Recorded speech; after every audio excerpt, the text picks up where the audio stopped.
Welcome again students. In last part of chapter 1 हमारे आसपास के पदार्थ फॉर क्लास 9th और इस पार्ट में हम वाष्पीकरण के बारे में पढ़ेंगे। और इससे पहले जो भी हमने चैप्टर किया है उसकी 3 वीडियोस अगर आपने मिस कर दी हैं तो उनका लिंक आपको डिस्क्रिप्शन बॉक्स में मिल जाएगा, वहाँ पर विजिट करके आप चैप्टर को समझ सकते हो। सो नाउ लेट्स स्टार्ट वाष्पीकरण। स्टूडेंट्स, इससे पहले की वीडियो में हमने पढ़ा था कि किस तरह पदार्थ की अवस्था बदलने के लिए क्या क्या फैक्टर्स वो ज़रूरी हैं। उसमें हमने पढ़ा था कि अगर हम तापमान को कम कर दें और दाब को जो है बढ़ा दें तो क्या होगा कि कोई भी जो पदार्थ है उसकी अवस्था बदली जा सकती है। जिसमें हमने ठोस में बर्फ़ का एग्जाम्पल लिया था, और बर्फ़ को द्रव में बदलना है तो हम तापमान बढ़ाकर उसको द्रव में बदल सकते हैं। पदार्थ की अवस्था बदलने के लिए क्या सदैव ऊष्मा देना या दाब बदलना आवश्यक है? क्या अपने दैनिक जीवन से आप ऐसा कोई उदाहरण दे सकते हैं जिसमें बिना क्वथनांक पर पहुँचे? हमने लास्ट लेक्चर में किया था कि क्वथनांक क्या होता है। क्वथनांक ऐसा तापमान जिस पर कोई द्रव जो है वो उबलना शुरू हो जाता है, और हर एक द्रव का क्वथनांक वो जो है अलग अलग होता है। जिस प्रकार हर एक ठोस का गलनांक अलग अलग होता है, क्वथनांक भी हर एक द्रव का अलग अलग होता है। जिसमें बिना क्वथनांक पर पहुंचे हुए क्या कोई द्रव वाष्प अवस्था में बदल सकता है? जल को खुला छोड़ देने पर यह धीरे धीरे वाष्प में परिवर्तित हो जाता है। आपने भी ये सिंपल एक्टिविटी जो है देखी है कि अगर हम जल को खुला छोड़ देते हैं तो वो धीरे धीरे जो है वाष्प में परिवर्तित हो जाता है। अगर कहीं जल गिर जाता है तो कुछ टाइम बाद वो अपने आप ही वाष्प में परिवर्तित हो जाता है।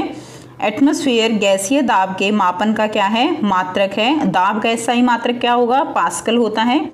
और 1 एटमॉस्फेयर की वैल्यू क्या होगी? 1.01 × 10⁵ पास्कल। वायुमंडल में वायु का दाब वायुमंडलीय दाब कहलाता है, ठीक है। और समुद्र की सतह पर वायुमंडलीय दाब किसके बराबर होता है? 1 एटमॉस्फेयर के बराबर होता है, और इसे ही सामान्य दाब कहा जाता है। जल खुला छोड़ देने पर ये वाष्प में परिवर्तित हो जाता है, और जो गीले कपड़े हैं वो हम फैलाकर सुखाते हैं तो वो कुछ समय बाद वो सूख जाते हैं। तो इन दोनों उदाहरण जो हमने लिए हैं इसमें जल का क्या हुआ? आप कह सकते हो कि जल जो है वो वाष्प बनकर उड़ गया।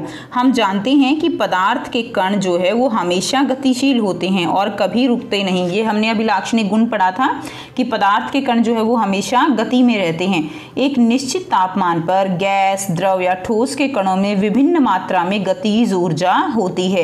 ये भी हमने पढ़ा था कि जो ठोस के कण हैं, ठोस के कणों के अंदर भी गतिज ऊर्जा होती है। वो एक ही स्थान पर दोलन करते रहते हैं, और यही कारण है। इसमें आप एग्जाम्पल भी ले सकते हो कि जैसे जो बोर्ड होता है, ब्लैक बोर्ड, उसके ऊपर जब हम चौक से लिखते हैं तो कुछ समय बाद, अब अगर हम देखें कि ठोस में हमें गतिज ऊर्जा दिखती तो नहीं है, लेकिन जो चाक है वो कुछ टाइम बाद जो है वो क्या हो जाता है? वो बिल्कुल फीका पड़ जाता है, और कुछ समय बाद वो अपने आप ही मिट जाता है।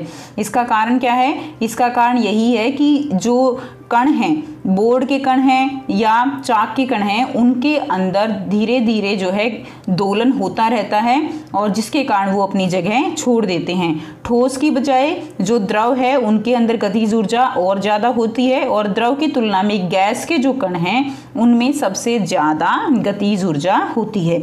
द्रवों में सतह पर स्थित कणों के कुछ अंशों में इतनी गतिज ऊर्जा होती है कि वे दूसरे कणों के आकर्षण बल से मुक्त हो जाते हैं। यानी अगर आपके पास बीकर में पानी है तो जो सतह पर जो कण है सबसे ऊपर, इन कणों की गतिज ऊर्जा वो इतनी होती है, सफिशिएंट होती है कि वो जो बाकी नीचे द्रव के कण जिनसे वो बंधे हुए हैं उनसे वो मुक्त हो सकते हैं।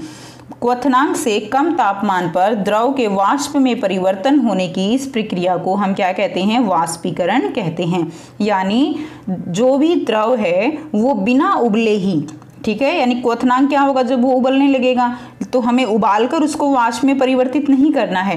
क्वथनांक से कम तापमान पर द्रव जो है किस में बदलने लग जाए? वाष्प में परिवर्तित होने की इस प्रक्रिया को हम क्या कहेंगे? इसको हम वाष्पीकरण कहते हैं। अब हम इसमें देखेंगे कि वाष्पीकरण को प्रभावित करने वाले क्या क्या कारक हैं। इसको हम एक क्रियाकलाप के द्वारा समझने का प्रयास करेंगे। क्रियाकलाप 1.14, एक परखनली में आपको 5 ml जल लेना है और इसे खिड़की के पास या पंखे के नीचे रख देना है। खुली रखी चीनी मिट्टी की प्याली में 5 ml जल रखकर उसे खिड़की के पास या पंखे के नीचे रख देना है।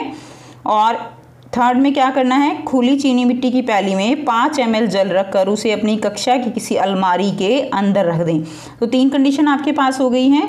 पहला तो आपने किस में लिया है, आपने परखनली में जल लिया है। दूसरा, आपने चीनी मिट्टी की प्याली में उसको खिड़की के पास या पंखे के नीचे रख दिया। तीसरा, आपने अलमारी में बंद करके रख दिया। और कमरे का तापमान नोट कर लें। इन सभी परिस्थितियों में वाष्पीकरण में लगे समय या दिन को भी नोट करें। आपको देखना है कि कितने दिन में जो 5 ml पानी आपने लिया है वो कितने दिन में वाष्प बनकर उड़ गया। बारिश के दिन में भी इस क्रियाकलाप को अपने करके अपने प्रेक्षण को आपको लिखना है। वाष्पीकरण के निम्नलिखित तथ्यों के बारे में आप क्या अनुमान लगा सकते हैं।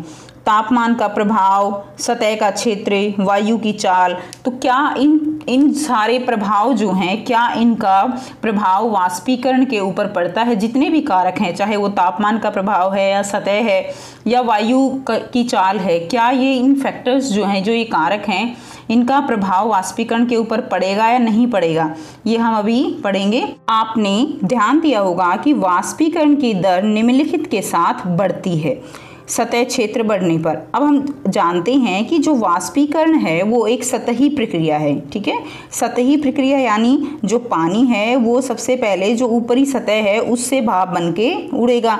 तो यानी अगर हम सतही क्षेत्र बढ़ा दें तो क्या होगा, तो जो वाष्पीकरण है उसकी जो दर है वो बढ़ जाएगी। उसके लिए अभी आपने जो क्रियाकलाप किया है कि जो पानी आपने परखनली में लिया है और पानी जो आपने चीनी मिट्टी की जो प्याली है उसके अंदर लिया है, तो इसके अंदर आपका जो सतही क्षेत्रफल है वो ज़्यादा है। किसकी तुलना में, इस परखनली की तुलना में। इसीलिए जो पानी है वो बहुत जल्दी वाष्प बन के उड़ जाएगा इस चीनी मिट्टी के प्याले से।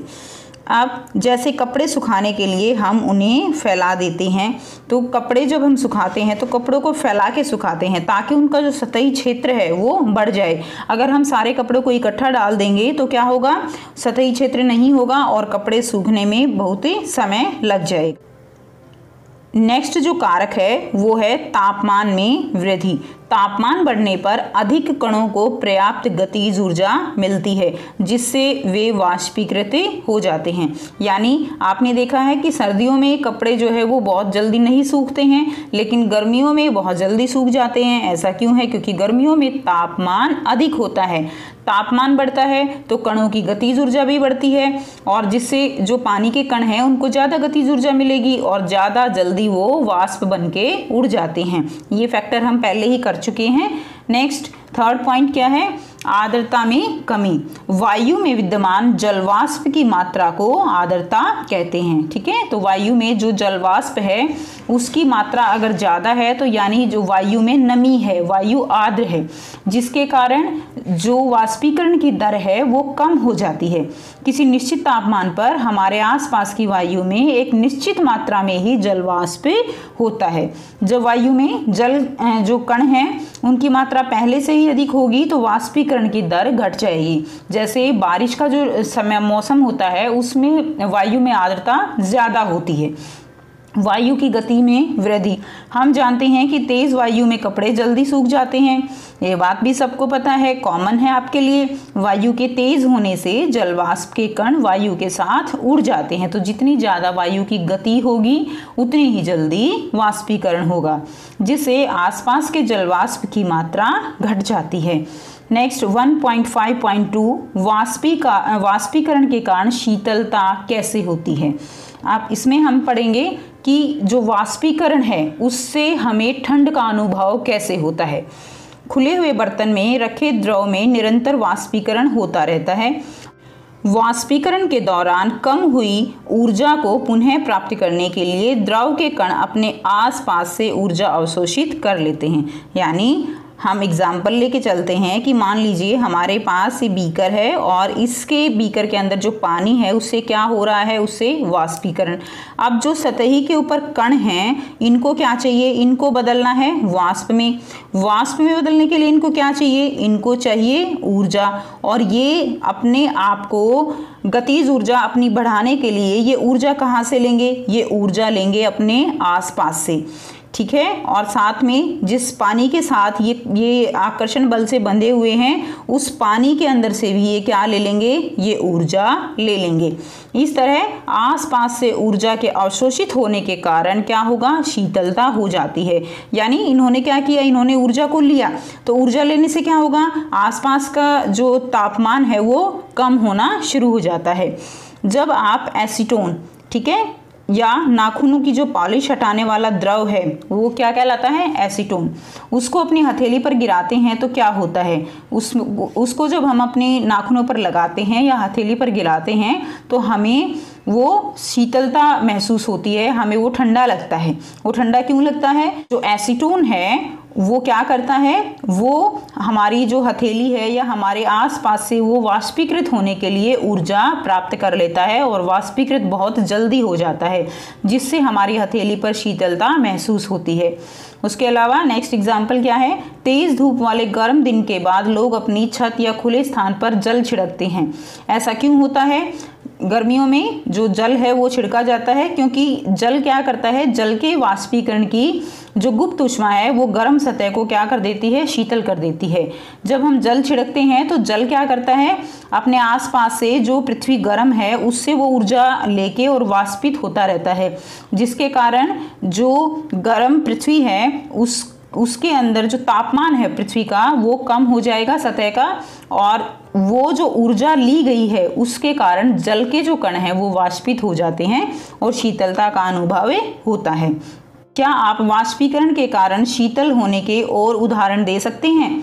गर्मियों में हमें सूती कपड़े क्यों पहनने चाहिए? ये सभी बच्चों को पता है कि गर्मियों में हमें सूती कपड़े क्यों पहनने चाहिए। शारीरिक प्रक्रिया के कारण गर्मियों में हमें क्या होता है, पसीना ज़्यादा आता है और पसीना आने के बावजूद भी हमें शीतलता मिलती है। इस टॉपिक को आगे कंटिन्यू करने से पहले हम ये भी जान लेते हैं, अभी तक हमने 3 जो अवस्थाएं हैं पदार्थ की उनके बारे में डिस्कस किया। वो अवस्था कौन सी थी, ठोस, द्रव और गैस। लेकिन अब वैज्ञानिक जो है पदार्थ की 5 अवस्थाओं की चर्चा कर रहे हैं। उनमें 2 अवस्थाएं और कौन सी हैं, बोस आइंस्टाइन कंडेंसेट और प्लाज्मा। सो इसके बारे में भी आप जान लीजिए। प्लाज्मा क्या होता है, इस अवस्था में कण जो है वो अत्यधिक ऊर्जा वाले और अधिक उत्तेजित होते हैं।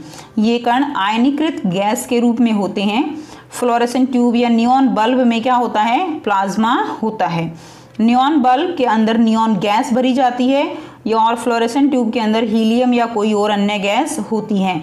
ये बहुत ही कम क्रियाशील गैस होती हैं जिसके कारण ये इनके अंदर भरी जाती हैं। विद्युत ऊर्जा प्रवाहित होने पर ये गैस क्या हो जाती हैं, आयनीकृत यानी आवेशित हो जाती हैं और आवेशित होने से ट्यूब या बल्ब के अंदर चमकीला प्लाज्मा तैयार होता है और गैस के स्वभाव के अनुसार इस प्लाज्मा में एक विशेष रंग की चमक भी होती है और प्लाज्मा के कारण ही जो सूर्य और तारों में भी चमक होती है और उच्च तापमान के कारण ही तारों में क्या बनता है, तारों के अंदर प्लाज्मा बनता है। नेक्स्ट जो स्टेट है वो है बोस आइंस्टाइन कंडेंसेट। सन 1920 में भारतीय भौतिक वैज्ञानिक सत्येंद्र बोस ने पदार्थ की 5वीं अवस्था के लिए कुछ गणनाएं की थी। उन गणनाओं के आधार पर अल्बर्ट आइंस्टाइन ने पदार्थ की एक नई अवस्था की भविष्यवाणी की और जिसको क्या कहा गया, उसको कहा गया बोस आइंस्टाइन कंडेंसेट कहा गया। सन 2001 में अमेरिका के एरिक ए कॉर्नेल, वुल्फगैंग कैटरले और कार्ल ई वेमन को बोस आइंस्टाइन कंडेंसेट की अवस्था प्राप्त करने के लिए भौतिकी में यानी फिजिक्स में नोबेल पुरस्कार से भी इसको सम्मानित किया गया। सामान्य वायु की, आप इस पॉइंट को देखिए, सामान्य जो वायु है उसके घनत्व के 1,00,000वें भाग जितने कम घनत्व वाली गैस को बहुत ही कम तापमान पर ठंडा करके बोस आइंस्टाइन कंडेंसेट तैयार होता है। इसके बारे में अगर आप ज़्यादा पढ़ना चाहते हो तो आप इस जो साइट गिवन है उस पर लॉग इन करके आप पदार्थ की चौथी और पांचवी अवस्था की अधिक जानकारी प्राप्त कर सकते हो। लेकिन यहाँ आपके सिलेबस में जो डिटेल है वो केवल ठोस, द्रव और गैस के बारे में ही है। हम जानते हैं कि वाष्पीकरण के दौरान द्रव की सतह के कण हमारे शरीर या आसपास से ऊर्जा प्राप्त करके वाष्प में बदल जाते हैं। तो हम कर रहे हैं कि हमें गर्मियों में सूती कपड़े ही क्यों पहनने चाहिए। तो सूती कपड़े यानी गर्मियों में हमें क्या होता है, गर्मियों में हमें पसीना ज़्यादा आता है। अब पसीना जब आता है तो पसीने का क्या होता है, पसीने का होगा वाष्पीकरण, और वाष्पीकरण के कारण क्या चाहिए, वाष्पीकरण होगा तो कणों को क्या चाहिए, ऊर्जा चाहिए। और वो ऊर्जा उनको कहाँ से मिलेगी, वो ऊर्जा उनको मिलेगी हमारे शरीर से या आसपास से। ठीक है, अब हमारे शरीर से ऊर्जा अगर ली जाएगी तो क्या होगा, शरीर का तापमान वो कम हो जाएगा और जिससे हमें शीतलता का अनुभव होता है। वाष्पीकरण की प्रसुप्त ऊष्मा के बराबर ऊष्मीय ऊर्जा हमारे शरीर से अवशोषित हो जाती है, जिससे शरीर शीतल हो जाता है। प्रसुप्त ऊष्मा ये हम पहले ही पढ़ चुके हैं कि एक जो अवस्था है उसको दूसरी अवस्था में जाने के लिए पहले क्या चाहिए, उसको गुप्त ऊष्मा चाहिए ताकि उसके आकर्षण बलों को तोड़ा जा सके। तो जो छुपी हुई जो गुप्त ऊष्मा है वो जो ऊष्मा है वो हमारे कहाँ से ली जाएगी, वो हमारे शरीर से ही ली जाती है। चूंकि सूती कपड़ों में जल का अवशोषण अधिक होता है इसलिए हमारा पसीना इसमें अवशोषित होकर वायुमंडल में आसानी से वाष्पीकृत हो जाता है। सूती कपड़ा है, ज़्यादा पसीना सोखेगा इसलिए ज़्यादा वाष्पीकरण भी होगा और हमें ज़्यादा शीतलता का अनुभव होगा। नेक्स्ट, बर्फीले जल से भरे ग्लास की बाहरी सतह पर जल की बूंदें क्यों नज़र आती हैं। आपने देखा है कि आप जैसे ही फ्रिज से बोतल बाहर रखते हो ठंडे पानी की तो आपने देखा है उसके चारों तरफ पानी इकट्ठा होने लगता है और जल की जो बूंदें हैं वो उस पर दिखाई देने लगती हैं। तो ऐसा तो नहीं होता कि पानी जो है बोतल के अंदर से बाहर आ रहा होता है। किसी बर्तन में हम बर्फीला जल रखते हैं, जल्दी ही बर्तन की बाहरी सतह पर हमें जल की बूंदें नजर आने लगेंगी। ऐसा क्यों, वायु में उपस्थित जलवाष्प की ऊर्जा, ठीक है, देखो वायु में क्या है, जलवाष्प है, उनकी गतिज ऊर्जा ज़्यादा है। वो क्या होगा, वो जो जलवाष्प हैं वो ठंडे पानी के संपर्क में आकर कम हो जाती है, यानी जैसे ही वो ठंडे पानी से टकराएंगे वो बिल्कुल एकदम ठंडे हो जाते हैं और यह द्रव अवस्था में बदल जाते हैं। हाँ, ये पॉइंट हमने संघनन के दौरान पढ़ा था कि जो संघनन होता है वो भी कुछ वही प्रोसेस है, यहाँ पर संघनित हो जाते हैं जो जलवाष्प हैं, ठीक है, जो हमें जल की बूंदों के रूप में नज़र आता है। सो आई होप आपको वाष्पीकरण का टॉपिक यहाँ पर क्लियर हो गया है।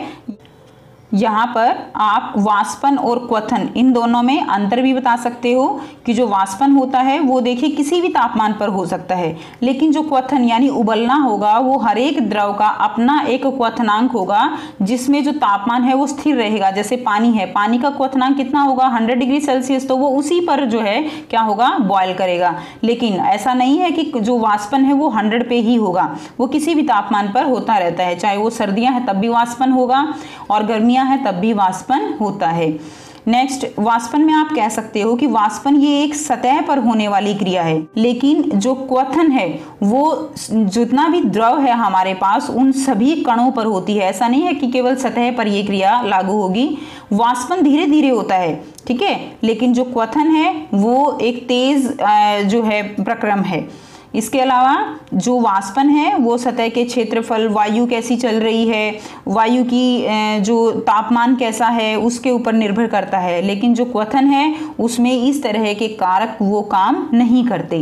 वाष्पन इसके अंदर बुलबुले भी नहीं बनते। आपने देखा है कि जब भी पानी ऐसे वाष्पित होता है तो उसमें बुलबुले नहीं बनते, लेकिन जो क्वथन है इस क्रिया में जब पानी उबलेगा तो उसमें क्या बनते हैं, वो बुलबुलों के साथ उबलता है, तो इसमें बुलबुले बनते हैं।